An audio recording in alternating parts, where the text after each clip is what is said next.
On this, what seems to me wild goose chase is really remarkable, but it shows how much this obsession with showing that the Russia investigation was somehow illegitimate at its inception has been a guiding principle of this Justice Department.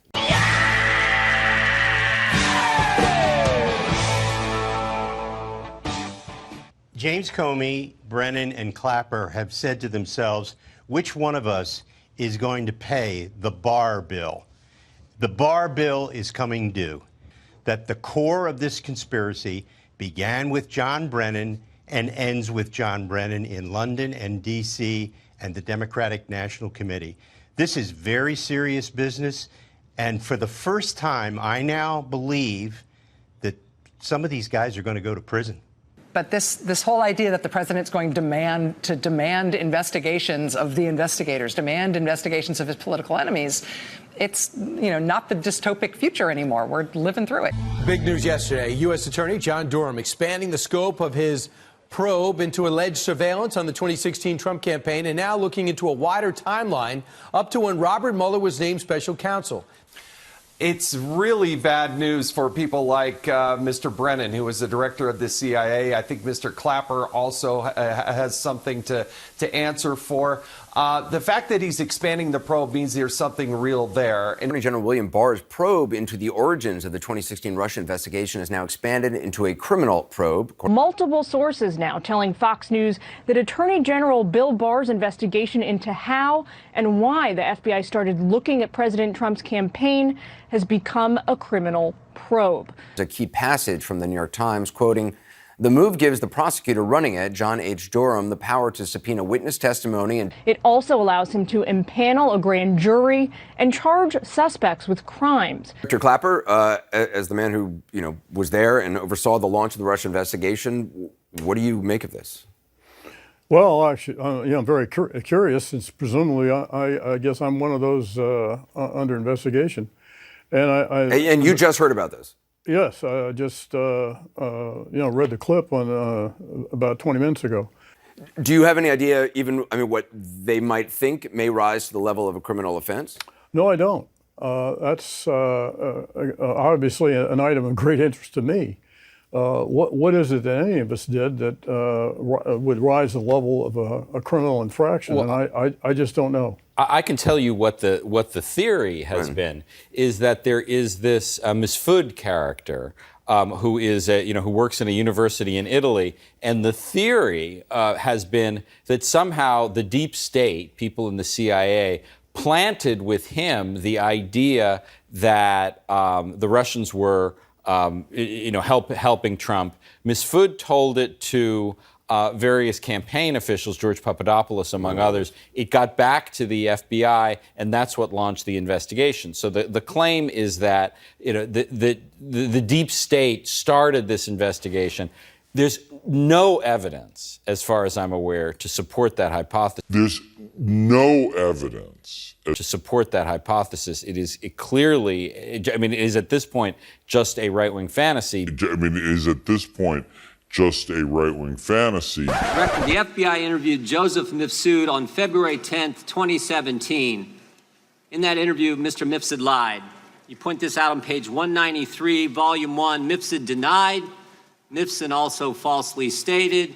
In addition, Mifsud omitted. 3 times he lied to the FBI, yet you didn't charge him with the crime. Excuse me, did you say one? I'm sorry, did you say 193? Volume 1, 193. He lied 3 times, you pointed out in the report. Why didn't you charge him with the crime? There's no evidence. I can't get into internal deliberations with regard who would or would not be charged a lot of other people for making false statements. Let's remember this. In 2016, the FBI did something they probably haven't done before. They spied on 2 American citizens associated with a presidential campaign, George Papadopoulos and Carter Page. With Carter Page, they went to the FISA court. They used the now famous dossier as part of the reason they were able to get the warrant and spy on Carter Page for a better part of a year. With Mr. Papadopoulos, they didn't go to the court. They used human sources. All kinds of, from about the moment Papadopoulos joins the Trump campaign, you got all these people all around the world starting to swirl around him. Names like Halper, Downer, Mifsud, Thompson, meeting in Rome, London, all kinds of places. The FBI even sent a lady posing as somebody else, went by the name Azra Turk, even dispatched her to London to spy on Mr. Papadopoulos. In one of these meetings, Mr. Papadopoulos is talking to a foreign diplomat, and he tells the diplomat, Russians have dirt on Clinton. That diplomat then contacts the FBI, and the FBI opens an investigation based on that fact. You point this out on page 1 of the report. July 31st, 2016, they open the investigation based on that piece of information. There's no evidence, as far as I'm aware, to support that hypothesis. Diplomat tells Papadopoulos, Russians have dirt, Papadopoulos tells the diplomat, Russians have dirt on Clinton. Diplomat tells the FBI. What I'm wondering is, who told Papadopoulos? How'd he find out? I can't get into the evidentiary Yes, you can, because you wrote about it. You gave us the answer. Page 192 of the report, you tell us who told him. Joseph Mifsud. Joseph Mifsud's a guy who told Papadopoulos. The mysterious professor who lives in Rome and London, teaches in 2 different universities. This is the guy who told Papadopoulos. He's the guy who starts it all. And when the FBI interviews him, he lies 3 times, and yet you don't charge him with a crime. Is it clearly, I mean, it is at this point just a right-wing fantasy, but you charge Rick Gates for false statements. You charge Paul Manafort for false statements. You charge Michael Cohen with false statements. You charge Michael Flynn, a 3-star general, with false statements. But the guy who puts the country through this whole saga, starts it all for 3 years we've lived this now, he lies, and you guys don't charge him. And I'm curious as to why. Well, I can't get into it, and it's obvious, I think, that we can't get into charging decisions. When the FBI interviewed him in February, FBI interviews him in February. When the special counsel's office interviewed Mifsud, did he lie to you guys too? Can't get into that. Did you interview Mifsud? Can't get into that. Is Mifsud Western intelligence or Russian intelligence? Can't get into that. A lot of things you can't get into. What's interesting, you can charge 13 Russians no one's ever heard of, no one's ever seen, no one's ever going to hear of them, no one's ever going to see them. You can charge them. You can charge all kinds of people who are around the president with false statements. But the guy who launches the guy who puts this whole story in motion, you can't charge him. I think that's amazing. I'm not certain I agree with your characterizations. So Downer conveys a rumor he supposedly heard about a conversation between Papadopoulos and Joseph Mifsud. James Comey has publicly called Mifsud a Russian agent, yet your report does not refer to Mifsud as a Russian agent. Mifsud has extensive contacts with Western governments and the FBI. For example, there is a recent photo of him standing next to Boris Johnson, the new Prime Minister of Great Britain. What we're trying to figure out here, Mr. Mueller, is if our NATO allies or Boris Johnson have been compromised. So we're trying to figure out, Comey says Mifsud is a Russian agent, you do not. So do you stand by what's in the report? I'd stand by that which is in the report, and not so necessarily with that which is not in the report. I want to return to Mr. Downer. He denies that Papadopoulos mentioned anything to him about Hillary Clinton's emails, and in fact, Mifsud denies mentioning to Papadopoulos. He denies that Papadopoulos mentioned anything to him about Hillary Clinton's emails, and in fact, Mifsud denies mentioning them to Papadopoulos in the first place. So how does the FBI know to continually ask Papadopoulos about Clinton's emails for the rest of 2016? Even more strangely, your sentencing memo on Papadopoulos blames him for hindering the FBI's ability to potentially detain or arrest Mifsud. But the truth is, Mifsud waltzed in and out of the United States in December 2016. The US media could find him, the Italian press found him, and he's a supposed Russian agent at the epicenter of the purported collusion conspiracy. He's the guy who knows about Hillary Clinton's emails and that the Russians have them. But the FBI failed to question him for a half a year after officially opening the investigation. And then according to Volume 1, page 193 of your report, once Mifsud finally was questioned, he made false statements to the FBI. But you declined to charge him. Is that correct? You did not indict Mr. Mifsud? I'm not going to speak to the series of happenings as you articulated them. But you did not indict Mr. Mifsud? Time of the gentleman has expired. Pardon? You did not indict Mr. Mifsud? True. I'm reading from your report. Mifsud told Papadopoulos. Papadopoulos tells the diplomat tells the FBI opens the investigation July 31st, 2016, and here we are 3 years later, July of 2019, the country's been put through this, and the central figure who launches it all lies to us, and you guys don't hunt him down and interview him again, and you don't charge him with a crime. Now here's the good news. Here's the good news. The president was falsely accused of conspiracy. The FBI does a 10-month investigation, and James Comey, when we deposed him a year ago, told us at that point they had nothing. You do a 22-month investigation. At the end of that 22 months, you find no conspiracy. And what's the Democrats want to do? They want to keep investigating. They want to keep going. Maybe a better course of action, is to figure out how the false accusation started. Maybe it's to go back and actually figure out why Joseph Mifsud was lying to the FBI. And here's the good news. Here's the good news. That's exactly what Bill Barr's doing.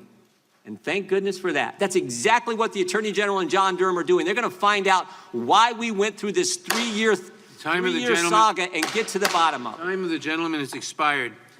There's no evidence, as far as I'm aware, to support that hypothesis. It is at this point just a right-wing fantasy, but that I think is the core allegation. Mifsud, I believe. Mifsud. And if I might add to what Jeffrey just said, and that is a really far-fetched theory, in my view, that somehow Mifsud was set up by the FBI to create this conspiracy that he was trying to generate the impression that the Russians were in cahoots. One of the other big problems with this conspiracy theory is that Mueller had two enormous indictments. One of in the Internet Research Agency, using social media out of St. Petersburg to help the Trump campaign, and the other one to hack the Democrat DNC emails.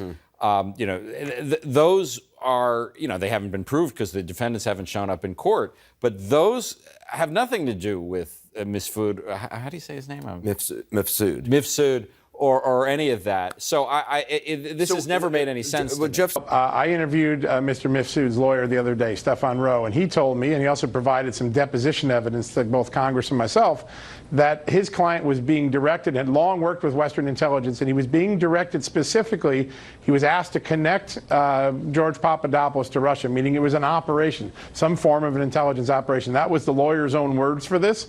If that's the case, that means that the flashpoint that started the whole investigation was in fact manufactured from the beginning. Manufactured from the beginning. In other words, they put this guy Mifsud on George Papadopoulos. He drops a bomb on his lap saying, yeah, Russia has emails, with hopes that Papadopoulos goes and tells Trump and starts getting them involved in a conspiracy. Meanwhile, he's working for Western intelligence. Mifsud is. That's what his lawyer says. And I know both John Durham and two members of two different committees in Congress have recently reached out to get this evidence from the lawyer, which includes an audio tape deposition that Mr. Mifsud gave his lawyer before he went into hiding. So there's a lot of evidence that can be combed through. We can get to the bottom of this, but I think the investigation is looking much more intensively at a period that hasn't gotten much scrutiny in the American public, and that's that March to July timeframe. Real quick, same question I asked Lindsey Graham. Who do you think is the mastermind? One word, real quick. I think the CIA, we have to take a closer look at them. We're starting to see some sign of it. We will leave it there. John. It went through a rigorous due process within the Department of Justice, the FBI. It was approved by the FISA court. It went through all of those steps. What they're trying to do is to uncover something that they will misrepresent as being part of this deep state effort to try to undermine Donald Trump's election. This is important, not just, I heard someone saying it's good for President Trump. It's really just good for America. We had such unprecedented spying on what happened in the 2016 election. Wiretaps, national security letters, human informants, overseas intelligence assets. These are things that are not something that is normal or typical. And of course, at the end of the entire investigation, we found out that the Russia collusion theory was a hoax, that there was not a single American who colluded with Russia to steal the 2016 election. So finding out just how it was that our Department of Justice came to believe this and what they did to pursue this conspiracy theory is just important for America. And Chris, as I mentioned, our Ed Henry tonight is saying, listen, we know we're getting the Horowitz report soon, and apparently a source saying to him, once you see the Horowitz report, you'll then understand why the Durham investigation has been shifted to a criminal probe. Who should be worried tonight? I think the president should be worried, and I think every American should be worried that our Justice Department has been weaponized by Bill Barr and the president to go after people who have been critical of him. And this is despicable. It is un-American. It is unprecedented in our history. Now, I don't know exactly what they think they're going to prosecute with these law enforcement officials. Maybe there might be a perjury situation here. But this seems to me to be an overreach by the president in an attempt to distract from an impeachment inquiry that is resulting in his removal at some point next year. Sides are saying that if we're going to have an impeachment vote, the members and the public need to be informed. And yes, good or bad, everybody needs to see what's in those witness testimony and depositions. For any sort of impeachment inquiry to have any legitimacy, it would have to be something where you were allowing people to know what was going on in a manner other than leaking little snippets of information that's coming out of the hearing. But the important thing to note about this Justice Department probe is that what happened was that the Justice Department was weaponized to go against political opponents. This is something that happened that really roiled the 2016 election, beginning with the leaking of information about an investigation into the Trump campaign that came out, in September, October of 2016, when Donald Trump did win the election. It ramped up into a full-blown campaign to undermine, leak, and harm people. And so that's important. It also tells us a little bit about why the impeachment inquiry is happening now. I think a lot of people are scared about being held accountable for what they did. And so they are trying to say a lot of things to make it so that they can sort of cause a lot of dust to be thrown up in the air, because they know that this IG report is coming out. They know that Barr and Durham have these things. And that's making them feel extremely scared and nervous as well. And tonight, the deep state is in even more deep trouble, no pun intended. U.S. Attorney John Durham has been appointed to investigate the origins of the Russia probe. This is huge news. This is the boomerang we've been telling you about, a massive step forward. Now, Durham is a nonpartisan career U.S. attorney. He specializes in uncovering corruption at the highest levels of our federal government.